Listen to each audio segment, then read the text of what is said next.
All right, we're here with Diane Aherin, one of the committee members for the Dieterich 4th of July celebration, the big 250-year celebration. Diane, we're only a couple days away from the big celebration here in Dieterich. Tell me about Friday and Saturday and what the big celebration of events is going to happen. Well, our town is always patriotic, but we're very patriotic this year. We've started a long time ago getting ready for this weekend. 250 years, so our parade theme will be Cheers to 250 Years. That'll kick us off at 11 a.m. We have, you know, had t-shirts made. We've had some other merchandise we've prepared for this year, tried to make it bigger and better. We're having an even bigger fireworks display than we normally do this year, and we have added a few activities. I think one of the events that I'm most excited to see is Friday night, and I know them well because I've done stories and they're really good, is Jake and Michaela full band Friday night from 8 to 11. I know it's been in the works to get them for over a year now, but they're so big now for our area. How excited are you to see them perform in front of such a big crowd? It's so exciting. Our timing was impeccable. We were able to book them last fall, just before they kind of hit it big. So we're excited. Hopefully, this brings a big crowd. Corey Evans will be opening for them, but yeah, Jake and Michaela main act. Everybody come. Last year had over 7,000 people here. Now it's the big 250. How many people are you expecting this year to come to Dieterich? Well, the weather always plays a part in this, of course. So we expect even more this year. It gets a little bigger every year. If you're in the parade, you know just how many people are here. And it seems like every year when I turn the first bend on the parade route, it just blows my mind how many people are in town. So, I mean, I don't think 8 to 9,000 is out of reach. So you obviously are going above and beyond this year, but what are some of the events that you have different added to the lineup? Okay, this year we will on July 3rd have a foam party. We moved that to the evening before, so if you haven't seen a foam party, that's what it is. It's a foam party. So come out from 5 to 7 on Friday evening for that. It's a good way to cool off. Um, and then there will be a wiffle ball tournament this year. Folks have asked for some kind of tournament, and we think wiffle ball is a good way to include anybody at any age, at any skill level, and those I believe you can still register for up till today or tomorrow on Thursday the 2nd. I think you can still register for that. There will be we have a new golf team here at Dieterich High School, and they will be sponsoring a gravity wagon golf game. That'll be on Friday night and Saturday as well. And those are some of the new things. We always have a lot of kids' activities, and we'll have all of those again this year. Try to, include kids of all ages. What's the biggest challenge knowing how many people are coming to town, but also wanting to make it a successful parade, events, everything that goes into this? What's kind of been the biggest challenge about this whole weekend? Well, the biggest challenge and the thing we're most grateful for is volunteers to help us put it on. We're very grateful for all the sponsors we have this year. Our main gold sponsors are Dieterich Bank, B&P Roofing, the Village of Dieterich, and Effingham County are our big gold sponsors this year. So we really appreciate that because that just helps us put this on. So fundraising, is always a concern. Because fireworks aren't cheap, and we are always concerned about security and safety.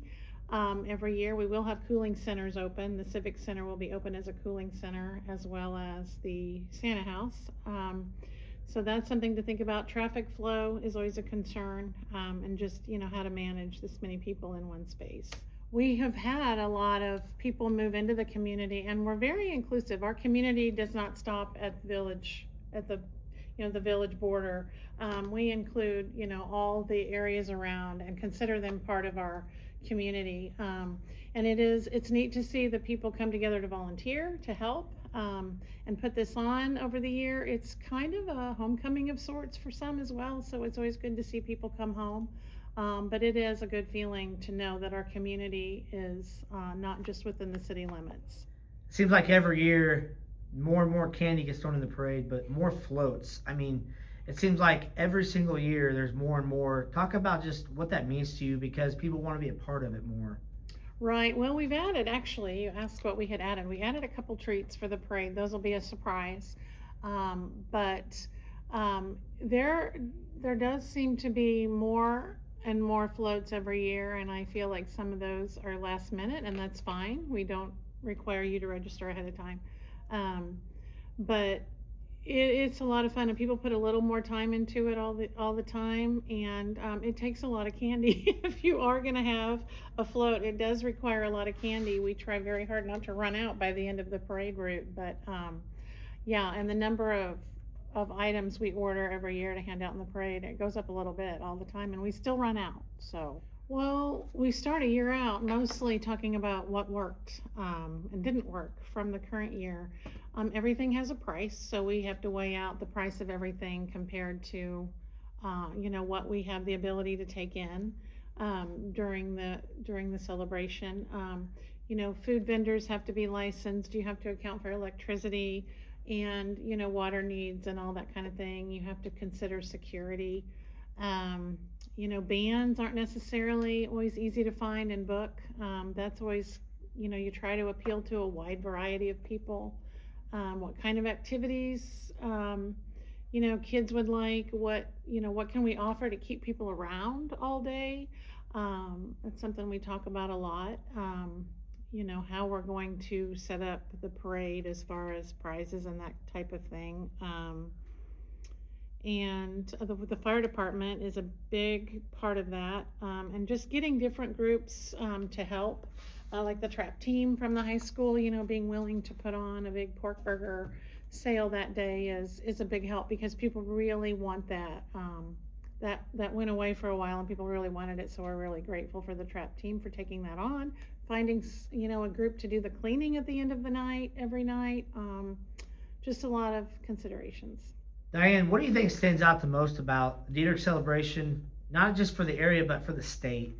And I mean, you've kind of seen people flock in and just see the crowd get bigger and bigger. What stands out about the Dieterich celebration that you've noticed? Just that it sticks around.